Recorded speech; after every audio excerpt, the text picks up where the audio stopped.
All right, we have this 2011 BMW X5, and here we are working on this part right here. This is basically, we replaced the shifter. As you can see, this shifter is in good condition. We already replaced it. We already finished the job. Here we got the problem.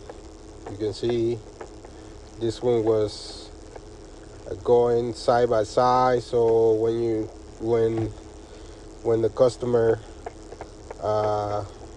tried to drive it, it was not shifting. So here we got the new one already. It's working perfectly. You can see